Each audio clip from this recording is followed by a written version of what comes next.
We back.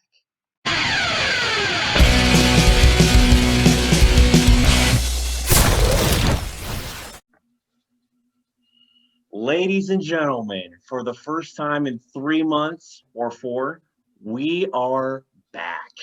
The sauce has finally returned, and we have not lost our edge.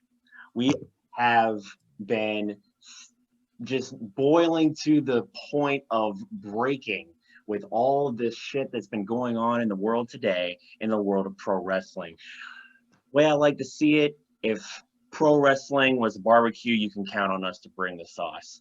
Anyway, as always, to my left, we have my brother from another mother from No DQ, Noah Foster, and my homie, my A1 since day one, my client, the man I managed in the backyard wrestling community, JDP, also known as, and you know him as, Jack Attack.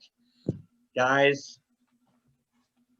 it was way too long, but I'm glad that we were able to step back into this ring and start sharing our thoughts with everybody, and we're able to make this comeback. But anyway, I'm not going to spend all this time just sobbing about our off days. Let's get right into it. We're going to be starting talking about our first impressions, are actually our favorite segments of this past week. We've had quite some content, not just WWE, but all things. Jack, I'm going to start with you. What was the one segment or the one individual superstar that really just caught your attention and really got your brain going? Oh, dude, there's just so much wrestling. There's just so much that's happened since we've last spoke.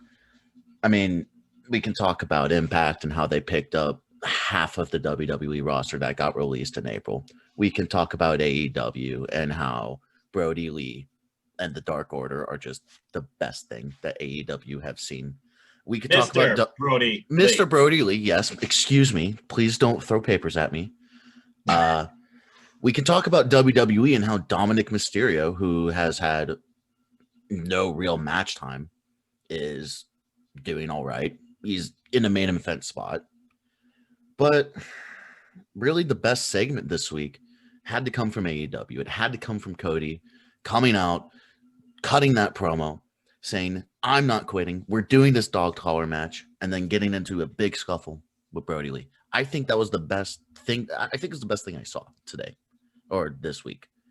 Other than that, it's kind of, for me, it's been a little slow with wrestling. I mean, we just had an Impact pay-per-view last night, which the only good match, I believe, was Eric Young versus Eddie Edwards. Not to discredit everything else, just didn't feel like, yeah, I'm going to drop my money on this.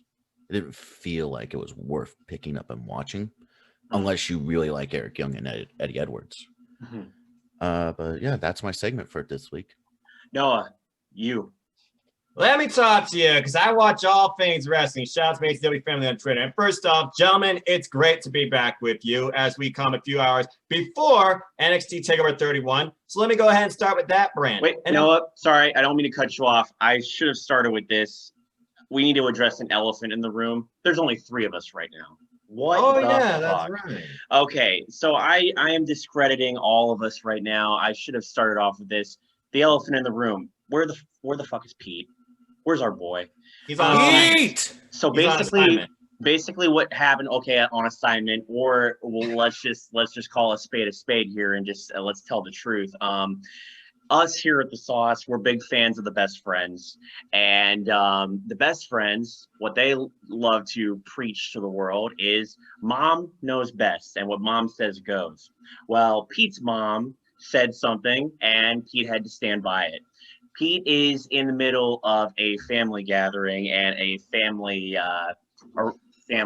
thing. He's having lunch and was forced into a lunch.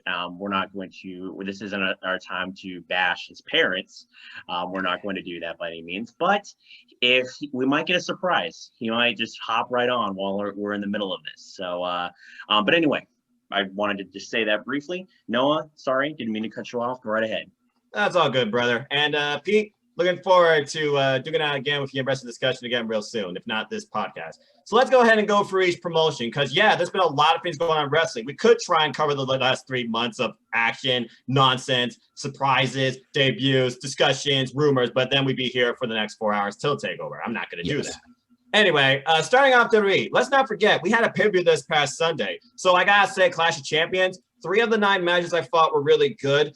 The 3 I'm thinking about were really good storytelling, but overall 1 was great storytelling and wrestling. So as far as my favorite match of the week from WWE, I got to give it to the ladder match. AJ Styles, Jeff Hardy, and Sami Zayn, they put it all out there. And the brilliance of Sami Zayn and the lengths he went to get the title, handcuffing both AJ Styles and Jeff Hardy, 1 point handcuffing AJ Styles to himself, was bloody brilliant. That dude is unbelievable, and he proved his point. He never lost the title, and now he officially is the undisputed Intercontinental Champion. And personally, that was my match of the night at Clash of Champions. Now, as far as NXT, an incredible go-home show, I got to give it to what I think was probably my favorite match in that show, Austin Theory versus Adam Cole. Austin Theory shows a lot of Adam Cole mannerisms. He's got a very bright future for a very young man in the business, and I'll give him credit where credit's due. He stepped up. He said what he thought. It gave him an opportunity to take on the best in NXT, the longest reigning, I might add, former NXT champion.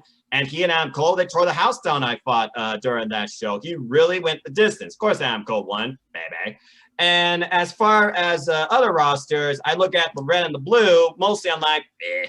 But I get it. There's a draft coming up this week, so maybe I'll give them a little bit of optimism. Now, as far as my favorite thing from the red brand, I got nothing except for one thing. Drew McIntyre. I still appreciate the fact he is still our WWE champion, but we need to find out, can the Claymore overcome the RKO? Enough of this gimmick nonsense and including the freaking legends. Give them a legit one-on-one match. You're truly going to run this back because that sounds like that's going to be the plan.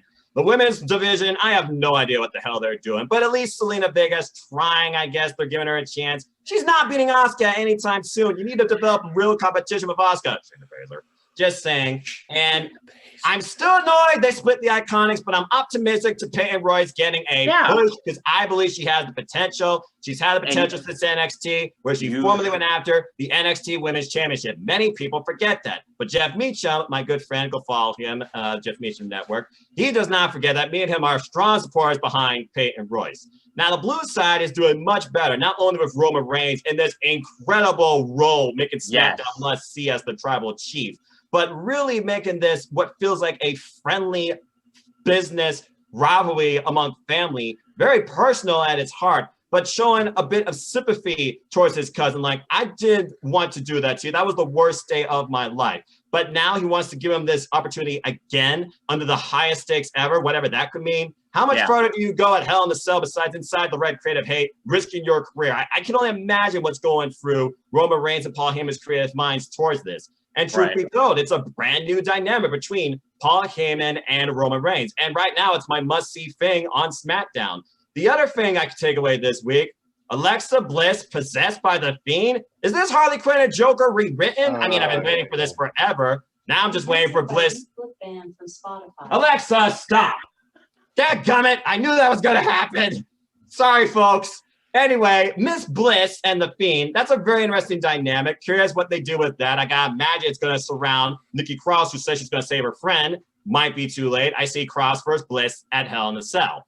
And then, of course, we have the overdue Sasha Banks versus Bayley, where the blueprint might finally get the freaking one title that eludes her Grand Slam pursuit. I'm looking very forward to that. So overall, WWE, best thing out of this week was definitely NXT, but SmackDown's great. Raw needs to improve.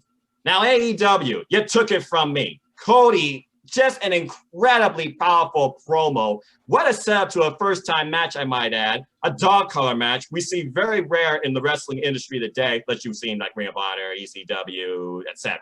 But now I look forward more towards the storyline in this because it wasn't just Cody versus Mr. Broy Lee. It's still Nightmare Family versus the Dark Order, including the women, who I might add, Anna Jay has thoroughly impressed me in her short-term build as a star. It is unbelievable. She is one of my favorite things to come out of the Dark Order in such a long time since Mr. Brody Lee. To think what these guys were, yes, I know, join the Dark Order. Yeah, I did. Purple. Anyway, I'm looking forward to what they do next with Anna Jay, the Queen Slayer, whether or not they run back Brandy or turn this to a tag match. We don't know where Ty stands. That's a whole nother thing. But also, let's not discount the incredible tag team action we saw between FTR and SCU, coming so close to reclaiming the freaking AEW Tag Team Championships. Those guys tore the house down. Didn't even go near the time that Tully Blanchard, of course, playing difference maker. It doesn't matter whether in singles or tags. SCU, Kazarian, Scorpio Sky, absolutely incredible. And I'm still wondering what this whole dynamic is with the heel elite supposed to come about the Bucks. Now Super King and Tony Schiavone. What?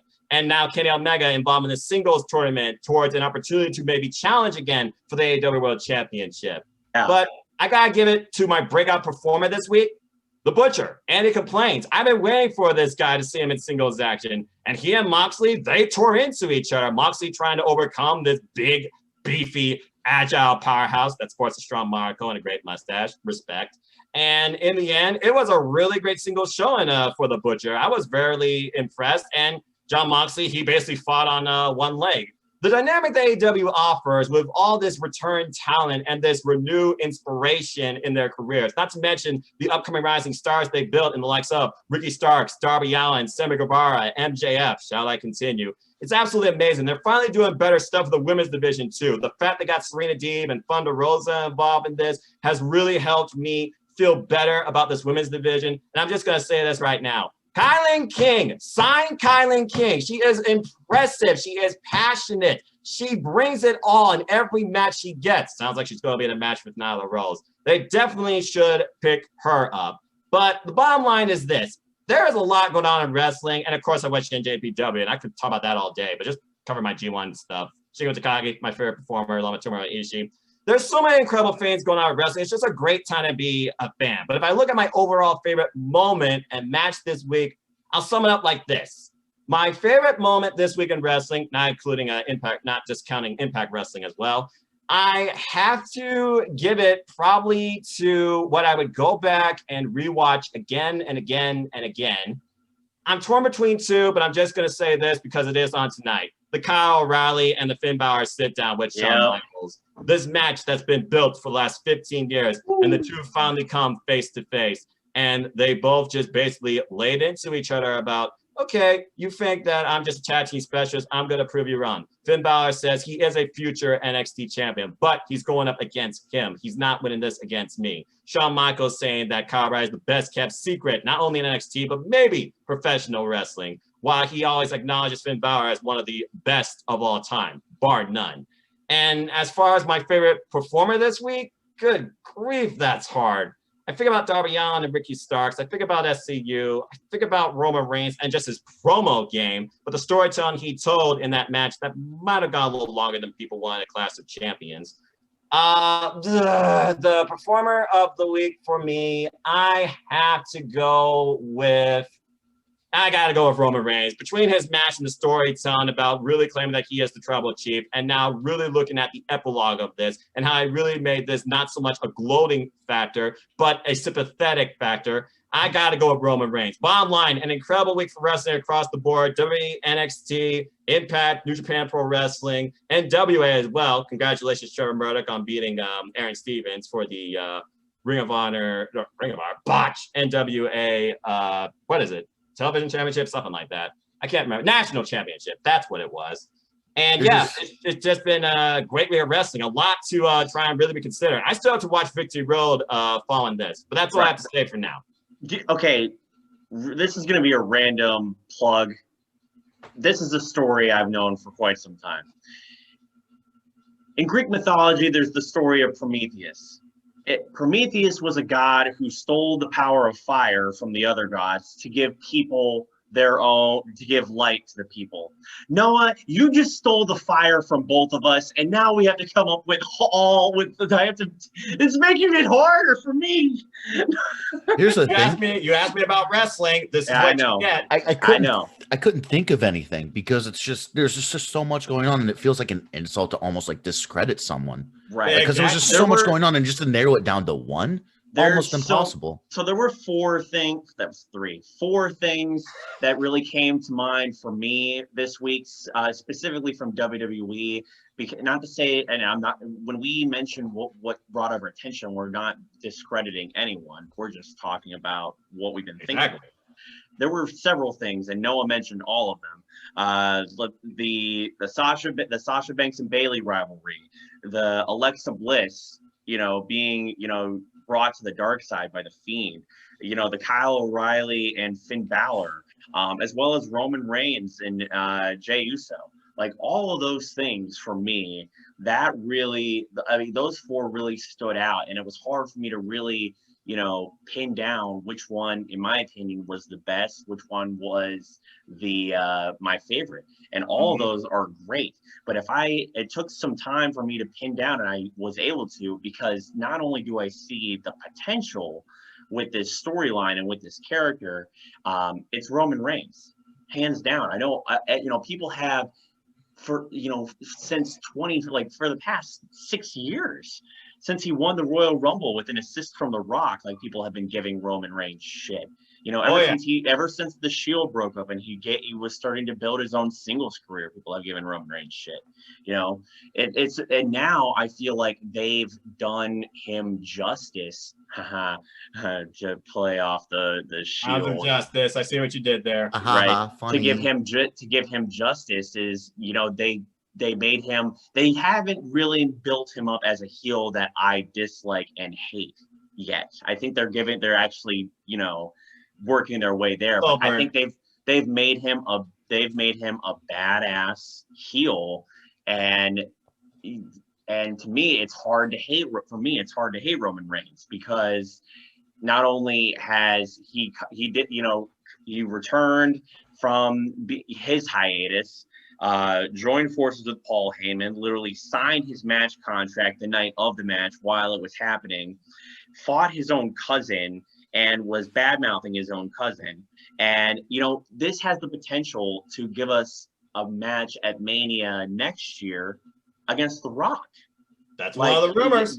If this continues on, sure, he can have small little, matches that really don't mean anything for the title against other people. But the real juice of this story is in the works of his own family, against the Usos, against, and then eventually against The Rock, So, I mean, or what happens, he could turn, the other two Usos could turn heel, and Heyman could be managing all three of them, and The Rock comes back. That could happen, So, but for me, what they've been doing with Roman and the match at Clash of Champions, and what they're still doing right now on SmackDown, to me, there's a lot of meat that we could sink our teeth into. Yep. So that's what's exciting for me. Again, not discrediting, I really enjoyed the Kyle O'Reilly, Finn Balor segment with Shawn Michaels. I really I'm really shout out to Alexa Bliss for just reinventing her character, and not just doing she went from being this amazing heel who could trash talk anybody.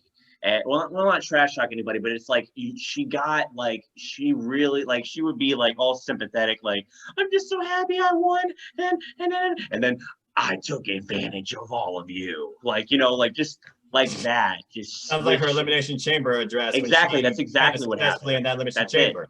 Yeah. Exactly, but and then she does this whole babyface nice thing with Nikki Cross, and then all of a sudden now the Fiend is using her to get in Braun Strowman's head. She's reinventing herself, and I gotta give credit where credit is due. Especially with her injury-prone previous history, this is a good way so far to maybe use her more from a character dynamic, which is really what they fall back on. Especially considering how she was using the Sid match with Braun Strowman and Bray Wyatt. Don't forget that from the Extreme Rules Horror Show. Jack's mate had this expression on his face. I can't do Alexa Bliss and the Fiend. I can't do it. I can't stand the fact that we're using someone that hasn't been introduced in the Fiend storyline. That's only the only connection they had with Braun is from the Mixed Match Challenge and all the other social media stuff. And then all of a sudden, Braun Strowman goes this emo fucking tall bald guy and decides to drop the title to the Fiend. And then the Fiend fucking jobs to Roman Reigns. We're completely stepping over that fact. Now, if it was anyone else, we'd be upset. Like, we'd be genuinely upset. But it was Roman Reigns, this new heel Roman Reigns, something we've been asking for. But it was over The Fiend.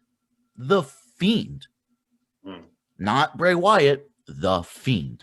To be fair, though, he didn't pin The Fiend. He pinned Braun Strowman. So, in a way... But he still lost the title. True. A 7-day reign, like, what does that prove? What does that prove? He never filler. should have lost the title to Goldberg. Braun Strowman should have never held the title. On that. That broke my mouth, okay? I ripped my mouth apart saying, what the F after being ridden 500 miles from Youngstown to come home and see that. Don't get me started on that. Oh, by the way, I almost forgot. NXT UK, Jenny is freaking awesome. Good plug. But no, my point is, like, what are we doing with The Fiend? What are we doing with him? What's the build-up? Well, we haven't seen him since Clash of Champions. Well, not Clash of Champions. Botch. Payback. It was SummerSlam and then Payback. SummerSlam, Payback. God, there's so many fucking pay-per-views too. What's up with that? That's their model. A pay-per-view a month, sometimes two. WWE, that's a lot. That's WWE and what they're doing. But no, I think everybody's going to have their own take, which is why this is fun. Mm-hmm. There's a lot of things that have changed. Like, with what we have left, I think the favorite segment of this week, again, for me, was Roman Reigns. I believe that. And the match with Jey Uso. And the possibility that this is going to continue on, Roman's taking down members of his own family to prove that he's the most dominant of all time. And then who meets him at WrestleMania next year?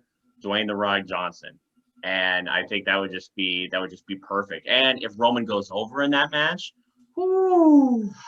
my God. The heat from that. I mean, I think that I don't know if that's as much heat as he got from when he beat The Undertaker, but my God. I mean, it would be hard to get a boo reaction when there are no fans, but still. Anyway. And they kind of got fans. Let's not forget what they gave us during this COVID era, the most immersive virtual experience, the Thunderdome, which I did try once during Monday Night Raw. Okay. You've been able to point yourself out? No. I'm not going to discredit the Thunderdome. I think it's a great idea, but there's a lot of bad people that do a lot of bad things. Yep. Yeah, let's talk about the cameos that showed up, including but not limited to Kenny Omega and Name Redacted. Basically, yes. Also, there was a couple other redacted names that we're not going to say in here. And redacted forms of life. Yes. And those got on national television. During possibly the most split time of our lives. Split time in our, I'm not trying to get fucking political, but our country.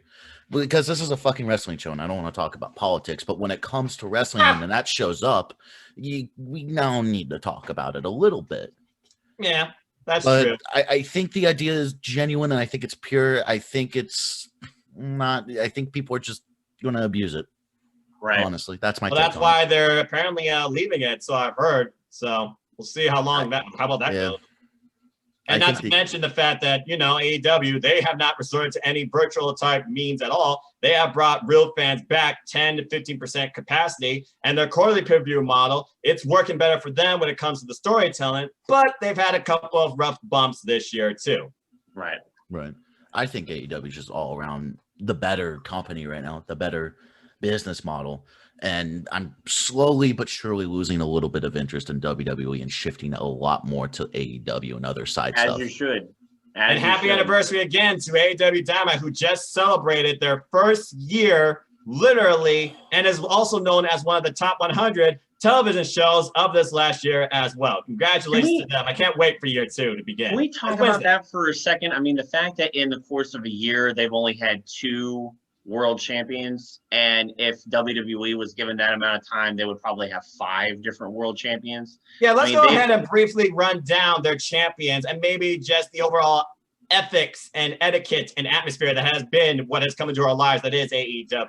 To think, this brand, AEW Dynamite, the show, it started off with Chris Jericho, putting the brand on the map, not only as their La Champion, but introducing this unstoppable faction, the Inner Circle, and then all these original segments, ideas, cheap digs at WWE from the creative minds of Chris Jericho, Kenny Omega, the Young Bucks. I'm not just talking about being the elite. Then you bring in these other type of forms from the past, WCW, WYs. You got Taz, you got Tully Blanchard, you got Sean Spears, you got Matt Cardona, former Zack Ryder. You got Vicky Guerrero. Good God.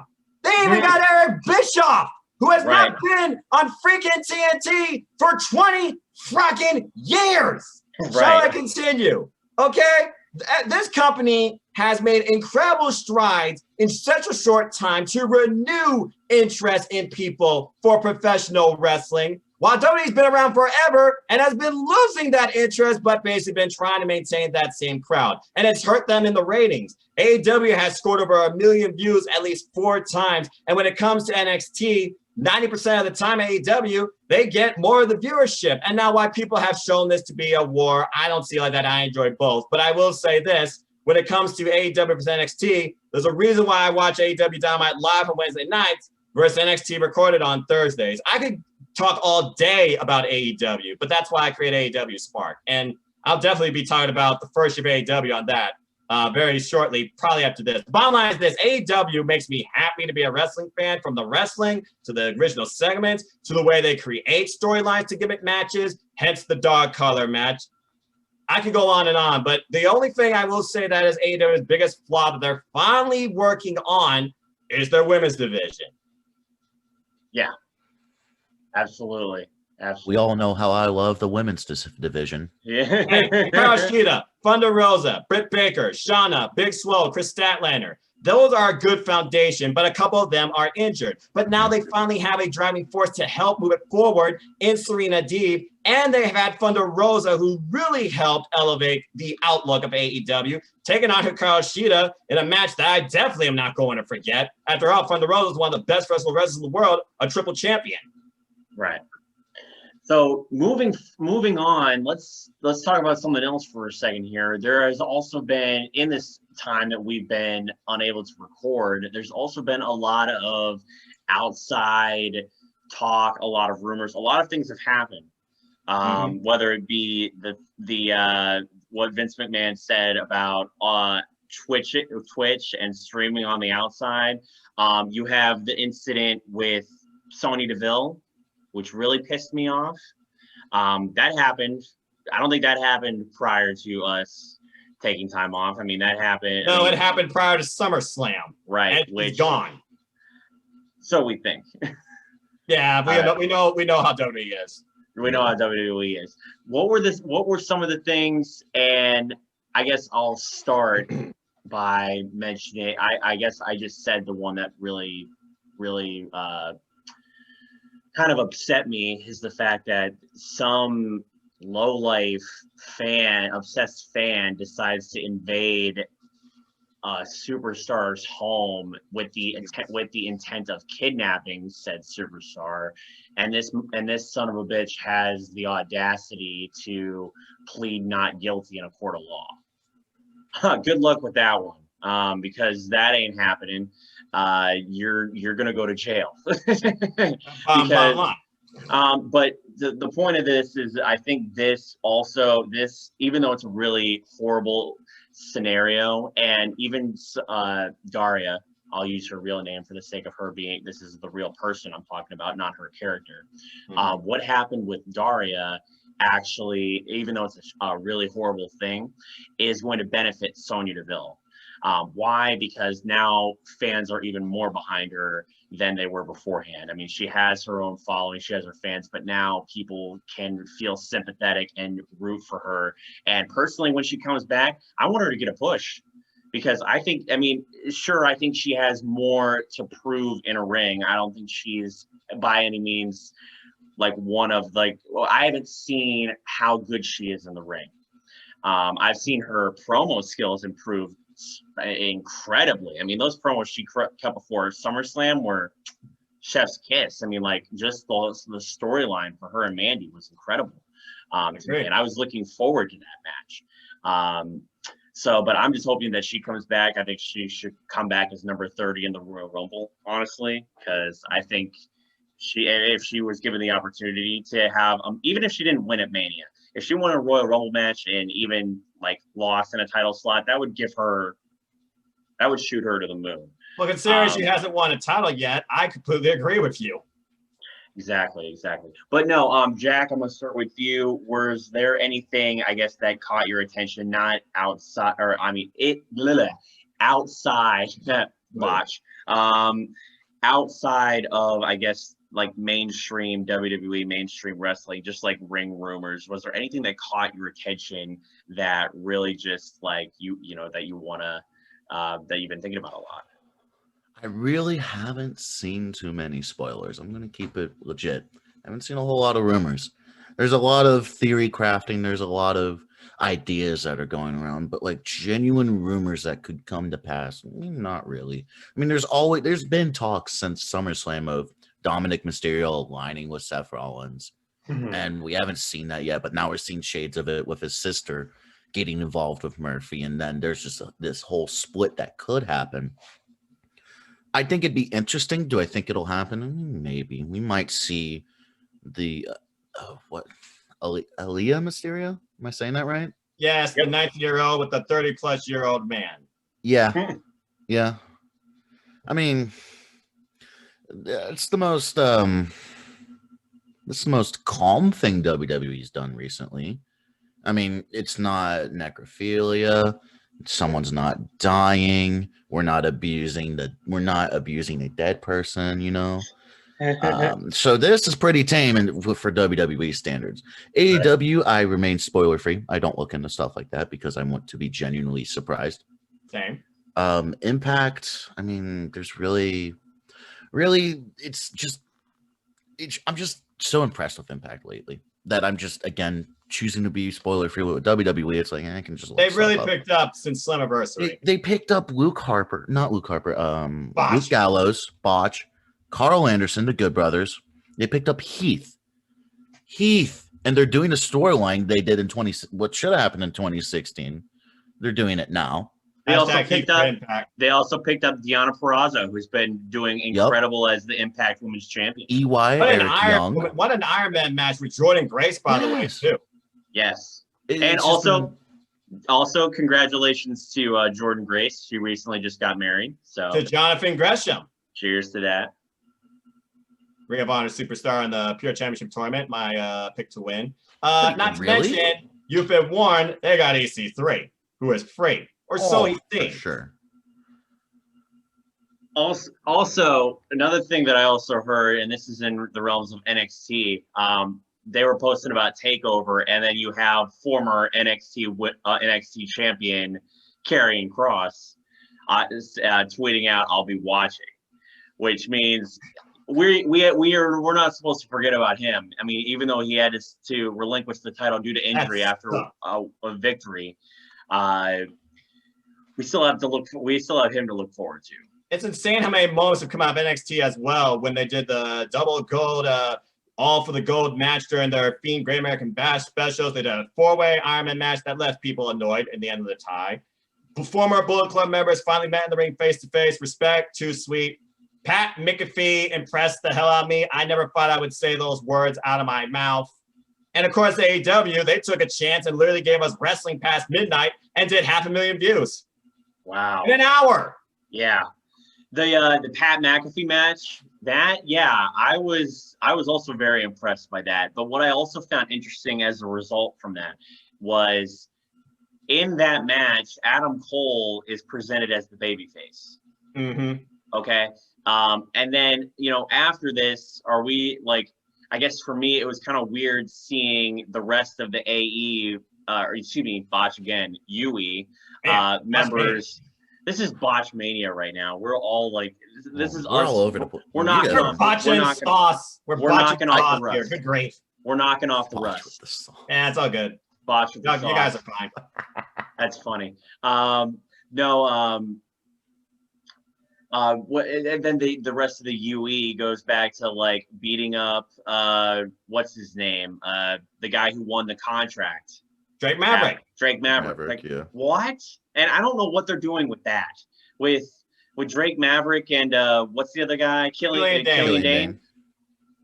They were going to build a tag feud clearly with Bobby Fish and Roderick Strong, but due to suspicions about maybe COVID involved concerns, that's been thrown out. There was a reason why Nia Jax and Shayna Baszler did not defend their women's titles at Clash of Champions.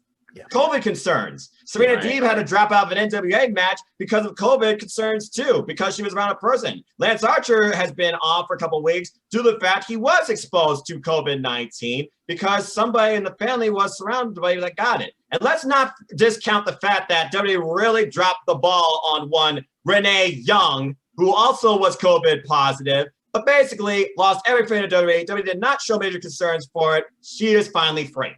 Right. Yeah. I think, but what a shame. Now this could also, let's talk about this for a second. Is that her testing positive for COVID? Do you think that is directly?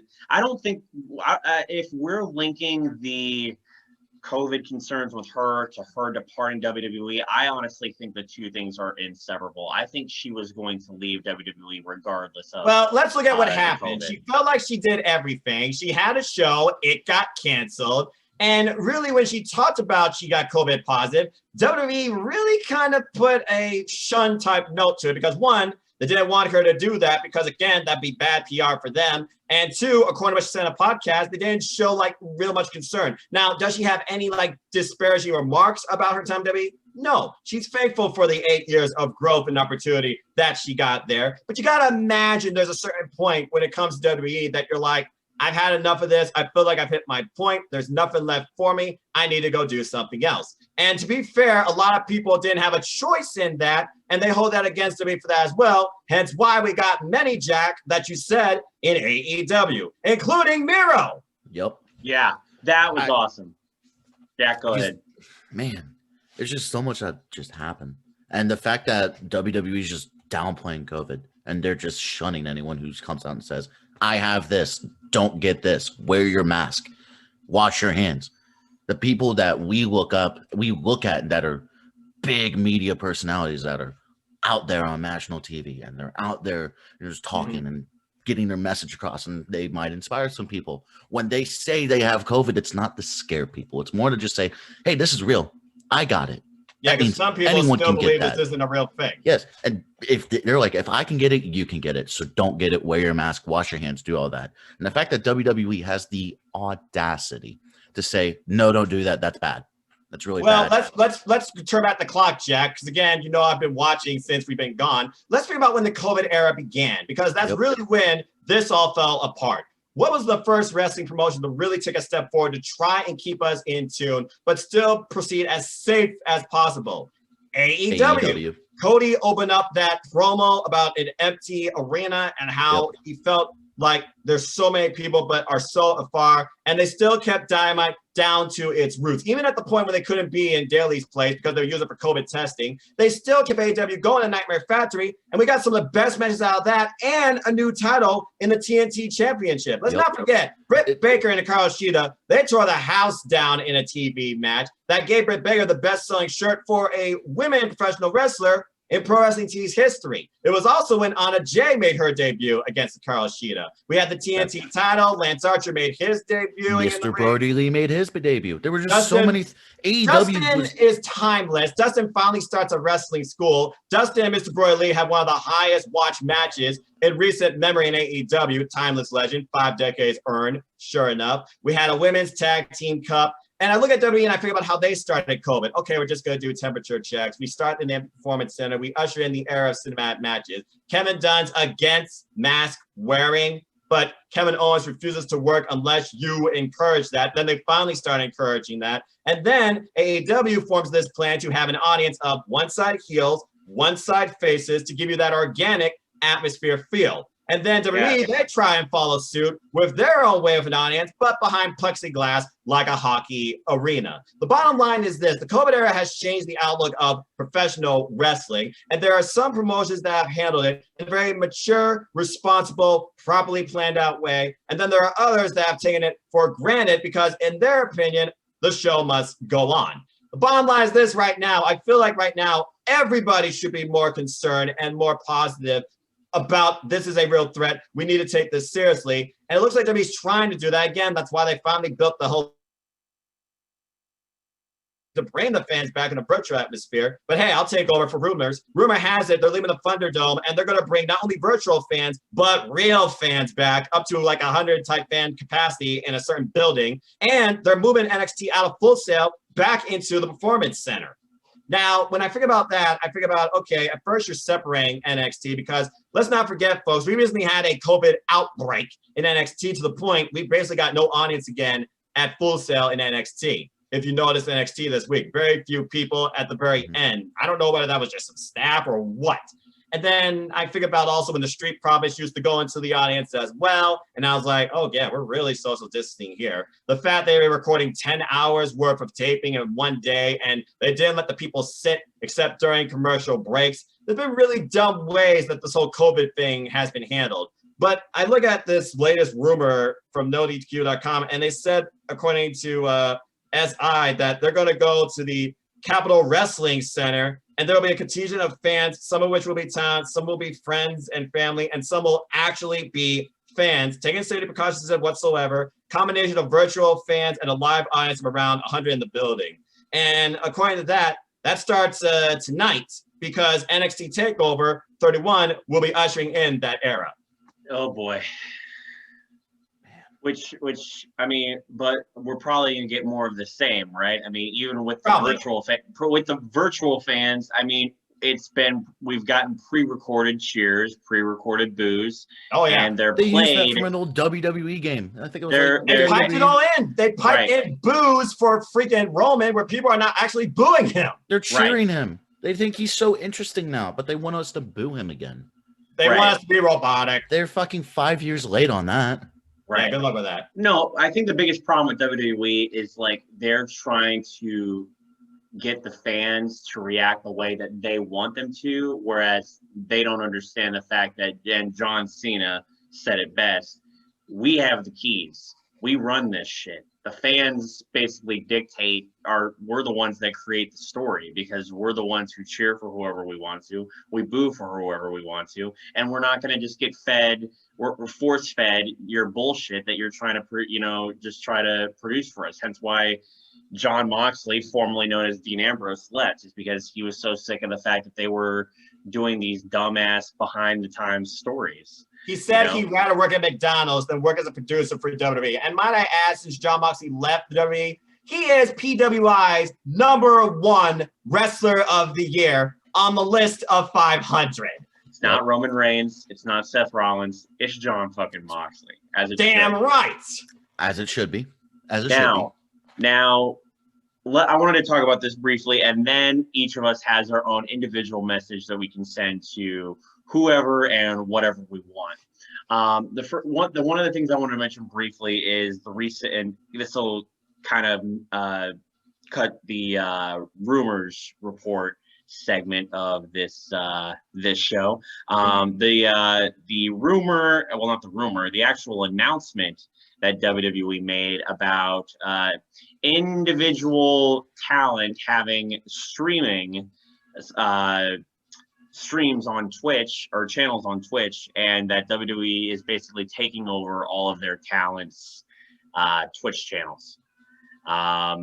Personally, I think that I don't know what this looks like. I don't know what this means. If they think that all the fans in all the channels are just not going to cuss and be on their best behavior now that WWE is taking over, they're fucking out of their minds. Now, I don't know again, I think there's a lot of uncertainty with this, but when I first heard it, I was pissed because Vince McMahon thinks he can just wave his magical wand and suddenly he just runs everybody's life, even if it's outside of WWE, and that you have to change your name on your channel because you can't use your ring name on Twitch streaming platforms. I mean, come on, like that's ridiculous. I mean, like, I don't know. Just to me, it just doesn't make any sense. It's like Well, again, let's sum it up, because Wrestling Incorporated sum up like this, and I quote: "The company will be taking over all WWE Talent's Twitch accounts in a short period of time. However, Talent will receive a percentage of the revenue, which counts against their downside guarantee." So basically, WWE is trying to own the creative freedom of everybody that just wanted to create an environment to connect with friends and their fans for their own monetary gain at the expense of their talents. Jack, why don't you take this away and give us your thoughts? Because I can already tell your mind. Oh, really? We're really doing that. We're really doing that, Vinnie Mac. Mr. I got a yacht named a sexy bitch. Mr. I got millions of dollars, but I still need money off of my employees. I still need to fucking wring them dry as they're doing, side stuff. I'm just looking at this because literally these cuss words you're saying, they all come from that same post I'm just reading now from my friend Eric Brown. Holy shit. Go ahead, man. That's real. Let him talk to us. You're not lying to me. You're not lying to me, right?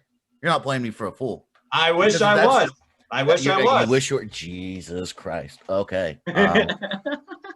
So not only is that highly morally wrong, taking money from people that are doing stuff creatively. Say we were signed to WWE. Say we did this show. We're three friends. We just want to get our views across. We'll talk about some bullshit. Say we use our WWE names. Now we have to give a percentage of whatever we make, if we made anything, to WWE, to Vince. That's basically just saying, hey, here's my fucking paycheck, asshole. That's just another tax in their paycheck. I mean, and WWE superstars are livid over this too. But yeah, Vince is basically taking away accounts, cutting their independent revenue, and he's taking a portion that goes against, keyword, this is the real thing, against their downside guarantees. Jesus.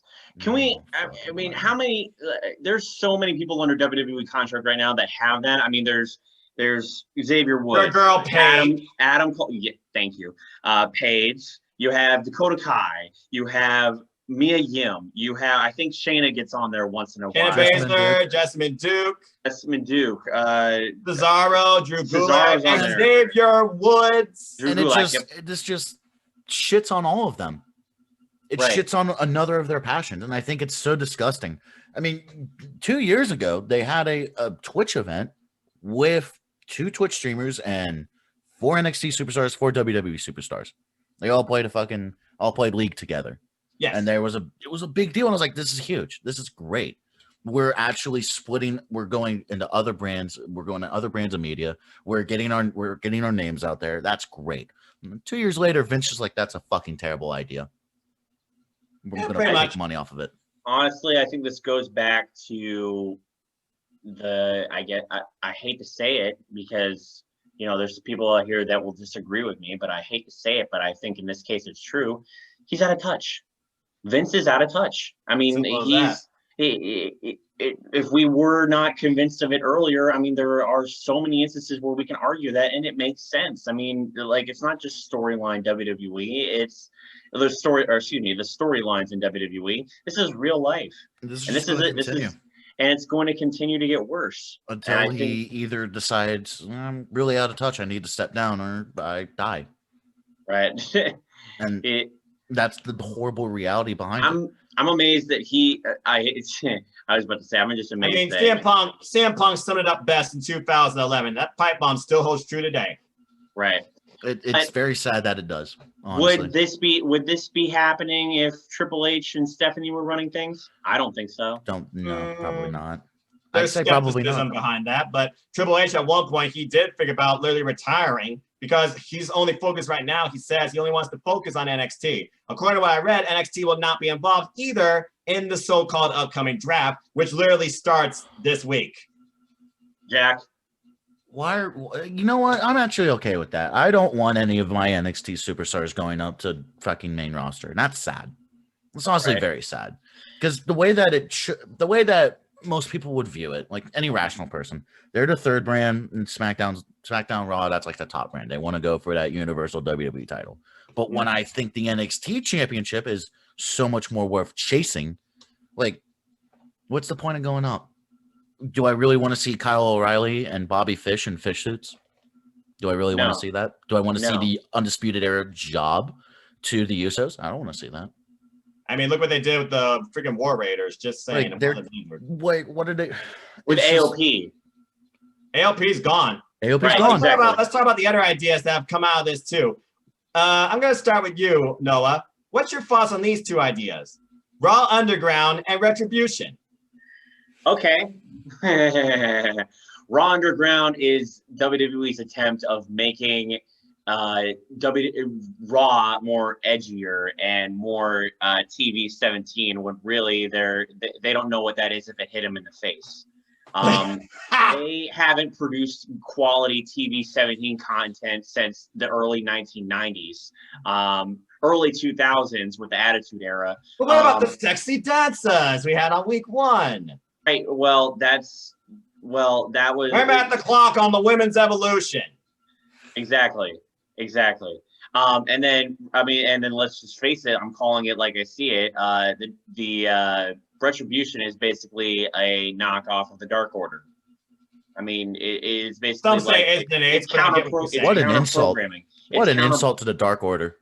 Exactly. Now, if it wasn't to think, back in December, we'd be laughing at this. Could be like the Dark Order sucks. Because back in December, we thought they were dead in the water. Look at them now. Right, because of Brody Lee. Mr. Brody Lee. Brody Lee. Sorry. The TNT champion. Yeah, I mean, I just think it's like, I don't know what they're doing with Retribution. Really, it makes no sense. They're just basically throwing all of the. I mean, we all know one of the girls in Retribution is Mia Yim. You can tell it by the. Noah, it's Mia Yim, it's Mercedes Martinez, it's Dominic Dijakovic, D.M.D, and Shane Thorne. That's Retribution. I'm sorry, I think you got their NXT names wrong. You superstars. got their name wrong. It's Slapstick, Dickhead, Fucknut, Bitch, and Cunt. That's their names. We took main event talent and gave them fucking slap nuts. One of their names is probably slap nuts right now. I mean, there's just a riff on WCW Jeff Jarrett. Right. What are we doing? Right. This group could have been phenomenal. Right. When it started, I was genuinely like, this could be cool. I thought this could be cool. And then I learned it was NXT, and I'm like, oh god, Vince is burying NXT. I was like, oh no. And then to be fair, Vince didn't know who Bianca Belair was. Someone had to remind him of her, and we're finally getting promos for her while she's actually been on main events. Yep. And the fact that we had talent like Dominic Dijakovic, Mia Yim, Mercedes Martinez, Shane Thorne, Dio Madden, maybe. Like, that's genuine talent. That's genuinely like, oh, this group could be something. Mm-hmm. And then we give them dumb names. Well, rumor has it, it's going to be Team Retribution versus Team WWE. Get ready for Nexus 2.0 burial in 2020. What a waste. What a waste. Survivor Series. I feel especially bad for Dominic Dijakovic. That dude's talented. That dude's hell yeah, he and Keith Lee. Are you kidding me? Tore the house down. I still go back and rewatch TakeOver Portland. That was my favorite match of the night. And while Keith Lee is in the main event of Raw, like, Dominic Dijakovic's name is T-Bar now. Oh yeah, let's talk about NXT. One other thing, RIP NXT themes. Anyone else miss Keith Lee, Aleister Black's music? I just wanted to bask in his glory. Right. Okay. Well, wait. Just the theme song, yes, but I personally, I'm not really thinking that what they're doing with Keith Lee. I mean, it's not like has he lost all momentum since going to Raw? I mean, they don't have any further ideas for him, and he was challenging Drew McIntyre for WWE Championship, and he did get his head kicked in by Randy Orton, but he did have a match with Andrade, and apparently won. So, your guess is good as mine. I mean, and let's also talk about this: the fact that we have the Hurt Business, who I think also, I'm not saying this in a bad way. I actually like them. I'll give the Hurt Business credit. MVP has revitalized Bobby Lashley, how I remembered him in Impact Wrestling, and Shelton Benjamin. And I never thought I'd see Shelton Benjamin on TV again. And now we got Cedric Alexander, a former Cruiserweight champion, maybe with a golden opportunity to finally build himself. Now, whether or not the Hurt Business actually goes after the Street Profits for the tag team titles, or Ricochet and Cedric Alexander continue the feud, that's a whole nother thing. But I will say this, the Hurt Business is actually doing something for some people. Do you know what they didn't have to do, though? They didn't have to face Retribution at all. Right. At all. I think that was such a dumb idea to have two heel groups go at it. I think that was such a bad move. Well, think about the way they tried to broadcast Retribution since the beginning. They were attacking both Raw and SmackDown. Now they're just the focal point of Raw, and their mad antics have gotten them signed contracts, as they stated on the air. And now they feuded from the Mysterios to freaking Drew McIntyre and Keith Lee, now to Retribution. You gotta imagine a 4-on-4 is coming. This would not surprise me if this is the Survivor Series match. Hurt Business versus Retribution. Right. I don't want to see that, genuinely. I want to see the Hurt Business do other things. I want them to say, oh, we got you guys. We'll protect you. And then just fucking steal their money. All right. And then just I'll give Raw Underground some credit. At least it actually applied to what Jessamine Duke and Maria Shafir are known for, legit fighting, but it actually was just focused more so on actual fighters fighting. But you try and do something with Dolph Ziggler in this, and I'm like, yeah, I'm not believing that shit. Well, someone needs to get the damn microphone off of Shane.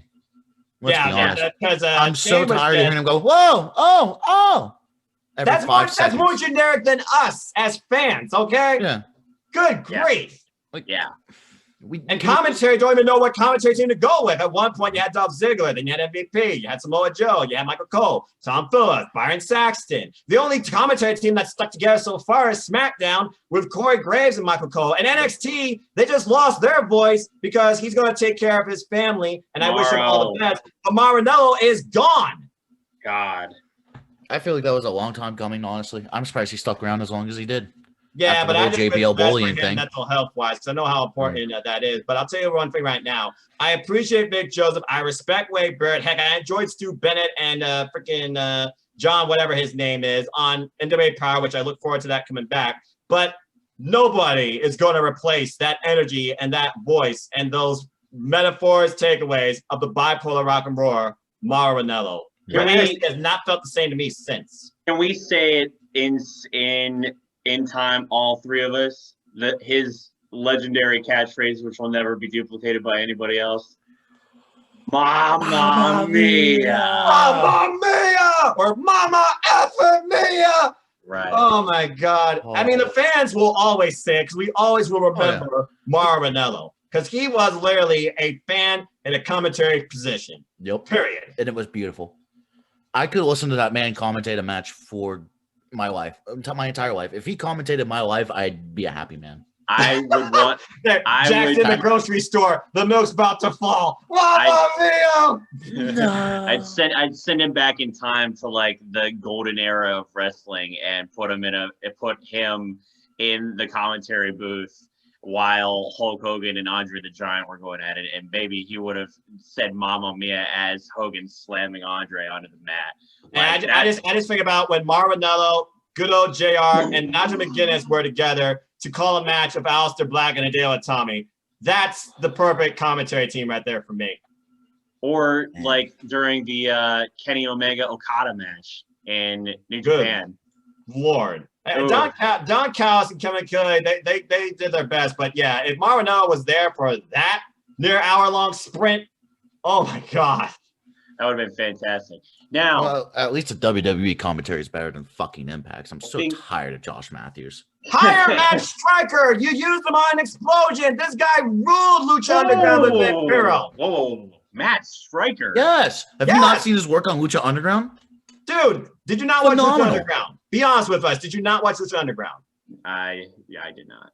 You missed out. You missed out on Matt Striker. Right now. Watch it. Go to Netflix right now. Go watch Lucha Underground. Listen to Matt Striker and Vampiro. Period. Completely different Matt Striker from WWE. I just have him being the host of the first failed season of NXT. And oh God, the Game Show era. Right.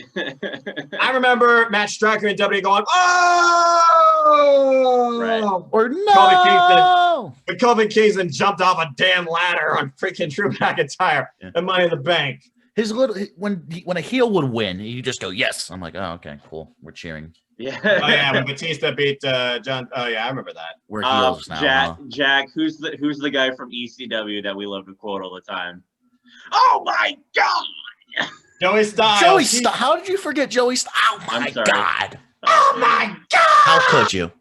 Ed spears Mick Foley into a table of fire. Oh my God! John Cena returns at the Royal Rumble at number 30. Oh my God. But it's not the same. That's not the No. same. Yeah, and he fell off the grid for a while due to Yeah. some stuff that he was going through. Man, you think about going off the grid. Boy, has the wrestling community and the internet blown up during this time and really exposed a lot of darkness in this community too. Right. I mean, let's not forget the events that have occurred during this COVID era. A lot of exposures. Yeah. Yeah. We touched on that during one of our earlier episodes, the speaking out movement. Mhm. Yeah. That was like the main catalyst of it. And to my knowledge, it seems to have quieted down. I mean, I know are they still doing an investigation on Matt Riddle? I have no idea, but you have Velveteen Dream still involved, and people were super pissed when he came back. Yeah. I mean, that guy's just surrounded by controversy. He flew off a ladder during that North American five-way ladder match. Have Yes. we seen him since then? I think we Yes, have. he's in a match Yes. tonight against Kushida. Yep. He cost Kushida the Gauntlet Eliminator. Right. I feel like they're doing a whole lot of nothing with him, but I think that's warranted because of what he's possibly done. They can't really. It's pretty bad PR to push someone. Well, I mean, has- Ospreay's back in New Japan Pro Wrestling after No. he and Bia allegedly buried somebody, and people are also skeptical about that. Yeah. Let's wrap it up with this. You speak of TakeOver. We have our main event tonight with Kyle O'Reilly and Finn Balor. We're gonna get a prediction out of who's going to walk away with the title on this one and the overall results. Jack, we'll start with you on this one. Who do you think coming out on top, and what do you think if there's going to be an end or let's botch again? If you think there's going to be an after a match brawl, or do you think this is the night where UE finally splits? I don't think the UE splits off of this. I just think Kyle O'Reilly doesn't win. If Kyle O'Reilly does win, I'll eat my own socks. And it's not to discredit Kyle O'Reilly. It just storyline wise, it makes no sense for Adam Cole to lose to Finn Balor only for Kyle O'Reilly to win. To me, that kind of just doesn't make sense. Right. It's the same thing with like Jey Uso versing Roman Reigns. I knew Roman was going to win. There was to me, there was no reason for this match. I thought it would just be a 60-second squash. What we got was an actually really decent match, but still, Jay's not winning that title. That's how I feel about Finn Balor versus Kyle O'Reilly, but not to an extent where this is going to be a horrible match. I'm expecting a fucking 4 to 5 star match out of these two. And if I don't get that, I'll be very upset. Right. Noah?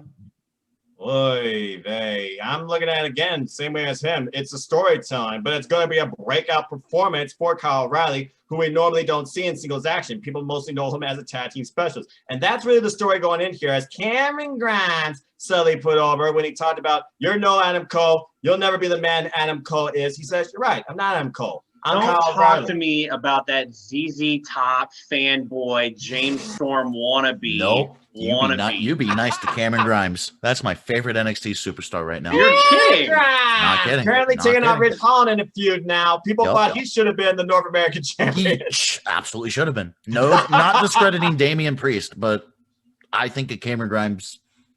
The former Trevor Lee, former X-Division champion. Yeah. I got you covered, Jack. Don't worry. Shoot, I am JR in this freaking thing. I know everything. Or Excalibur. I just don't wear a mask. No, I think he should be the NXT North American champion over Damian Priest. Am I upset Damian Priest is champion? No. But I think a Cameron Grimes NXT North American championship run would be so much more entertaining. Well, I will say this. Since Damian Priest took that ridiculous steel stair bump to his back at NXT TakeOver in your house after taking Finn Balor, he deserves everything he gets during his reign as NXT North American champion, winning that ladder match, which I called.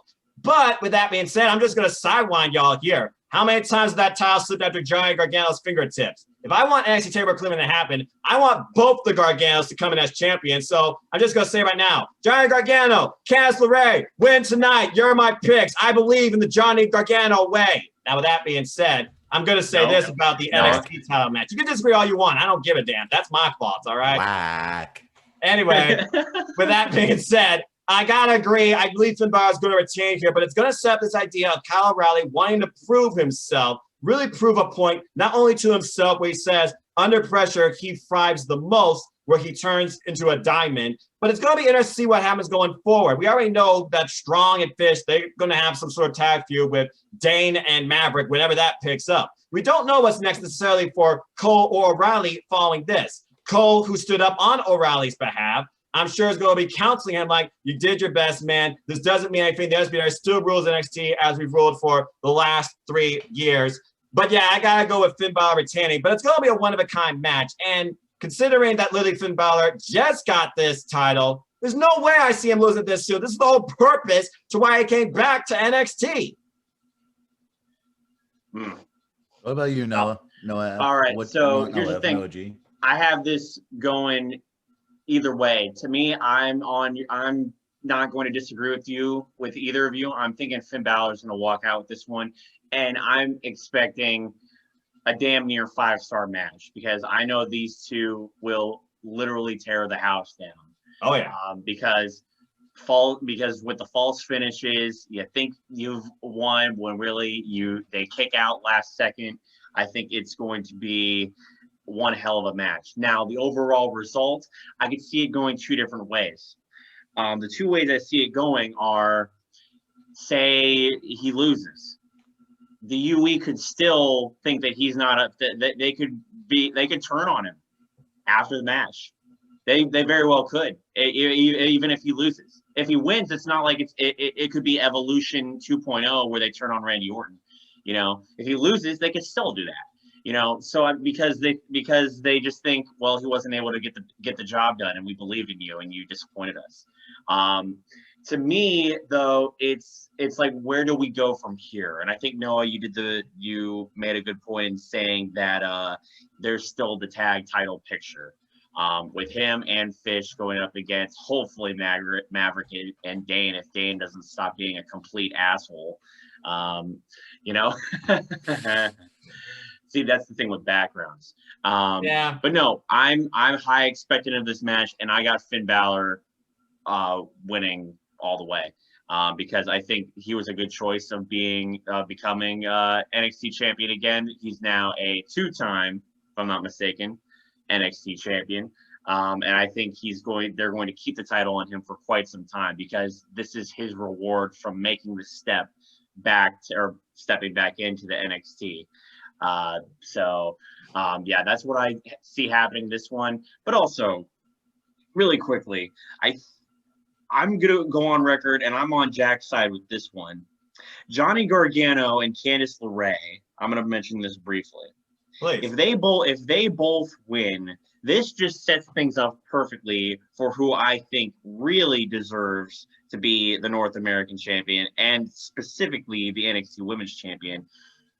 Please tell me that Shotzi Blackheart did not look good, or try and tell me that Shotzi Blackheart did not look good with the NXT Gold. Wrong name.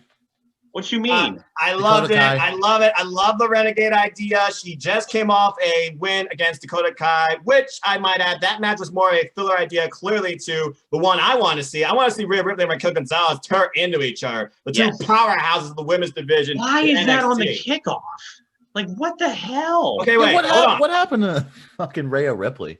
So let's see if I can give you a timeline here. Rhea Ripley and Charlotte Flair, they had a match at WrestleMania where Rhea Ripley lost the NXT Women's Championship to her. And then Charlotte Flair was used for a short-term period as a ratings ploy. That didn't work out. Charlotte Flair dropped the title to Io Shirai in a main event triple threat at NXT TakeOver in Your House, and Rhea Ripley has been on the outside of the title picture since. Since then, the Robert Stone brand has been trying to recruit her, and it has failed. They used Aaliyah, clearly that didn't work, and then somehow during a short-term stint, they got Mercedes Martinez. At one point, Rhea Ripley powerbombed Mercedes Martinez into concrete. I thought she was dead. And finally, Rhea Ripley puts away the Robert Stone brand in a 201 handicap match. Prior to that at GAB, thinking it was done. Nope. We conclude this Robert Stone brand pursuit with Rhea Ripley in a steel cage match between her and Mercedes Martinez, a match they labeled as Battle of the Badasses, where Rhea Ripley won with a ripcord through a freaking table while Robert Stone brand was hanging at the top of the cage like a dead fish. So now she's on the outside looking in. The last time that Rhea Ripley got close to the title, it was after Io Shirai successfully defended her title against Dakota Kai, and literally she just gave her a subtle look from afar. She had a chance to become the one contender instead of Candice LeRae in that Battle Royale. But Raquel and Rhea, the only ones who eliminated people during that Battle Royale, eliminated each other before the Final Four, where Candice LeRae won, eliminating Shotzi Blackheart, throwing her off the steps with her feet. That shouldn't have happened. But what whatever. a waste. What a horrible year for Rhea Ripley, honestly. You know, you could say that, but again, Rhea Ripley has had quite a year. Let's think about this. She was the first NXT UK Women's Champion. She led Team NXT in victory, not only at War Games, but at Survivor Series, one of the best Survivor Series in the last decade. Just saying, thank you, NXT. Not to mention, she did make it to WrestleMania representing NXT. The first time the NXT Women's Championship was defended on WrestleMania. First time NXT was actually acknowledged match-wise on WrestleMania. And honestly, one of my favorite matches of the entire two-day stint. Really? Non-cinematic. I despite thought the outcome. I thought it was an average match. I honestly thought it was. I thought it was really good, actually. I thought those two were really good match. I thought it was just kind of Charlotte went on record and gave Rhea like the pat on the back for that match. Like even like after they were done filming it, like she said you did a good job. So I mean, like I don't know. Ripley. I feel so. Going back to the previous conversation, I think if anybody's going to benefit, well, I don't even know. I was going to say that if you were talking about who you see being the next NXT Women's Champion, North American Champion, you said Shotzi Blackheart for the women. Then Jack was talking about Sasha. Like, no, wrong name. Wrong name. It's got to be Dakota Kai. But she's Dakota Kai had her chance. She lost. Give her another. Yeah. But anyway, we have Takeover to look forward to tonight, boys. And by next week, we will not only have plenty more to talk about, but we will also have our boy Pete back. Right. But wait, what were you saying about the next North American champion?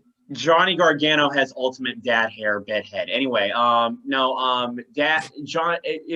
Johnny Gargano is going to reclaim the NXT North American Championship at the same time that Candice LeRae becomes the NXT Women's Champion, I guess it's just me hating the heels, and it's just like if they're going to put the titles on both of them, God, you better make it entertaining, because you can't just have them like, oh, she's gonna run into the ring during all of his matches. Distract the referee. You don't want. I get it. You do not want Stephanie and Triple H 2.0. You want more so Edge versus Edge and Lita. I get you. No, I want more of Triple H and Stephanie McMahon, and I do not want Edge and Lita. No, what I don't want is what Bayley and Sasha Banks were pulling off during their reign of having all the gold, and they were just someone's putting the referee shirt on and counting to 3. I forgot about that dark moment. Because Bayley and Sasha Banks have ruled the COVID era for the women in WWE. Period. And also, so many other the Johnny Gargano way is doing whatever it takes to win, including cheating. Doing, low blowing, kicking people in the nuts, as well as having food fights in your own home against Tegan Knox. If that's the Johnny Gargano way, that can eat a hot bowl of cocks. Anyway, here's what I'm hoping, okay? Because the North American title match in your house, Johnny Gargano, Keith Lee, Candice LeRae did not get involved at all. And honestly, due to movements, I feel that's the only reason Keith Lee won that. The last time Candice LeRae helped Johnny Gargano, she tried to get involved in that ladder match. Honestly, that was one of my favorite spots, though, when Reed and LeRae crushed Gargano off the ladder. I don't see LeRae or Gargano prospectively getting involved in each other's matches. They don't have to do that. Really, the only time they get involved with each other is in mixed tag matches, which makes sense. I feel like these two are literally going to get it done on their own, in their own way. And the reason I say LeRae is going to become champion, okay, Tegan Knox, poor Tegan Knox. My gosh, that girl can't catch a break.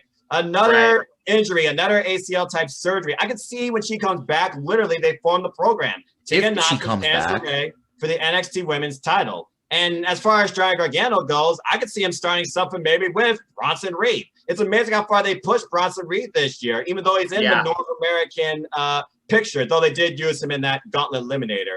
I don't know what's North American and what's NXT anymore, because you have people involved in the North American ladder match in that Gauntlet Eliminator. So it's like they're trying to merge the two divisions together. It's like, what title do you go for at this point? Heck, I want to see Kyle O'Reilly versus Timothy Thatcher one-on-one, but I know Kyle O'Reilly's not winning the title this soon. So that's just my thinking on it. It's not so much that I believe the Johnny Gargano way leads them to victory. I just see storylines coming out of both of them as champions.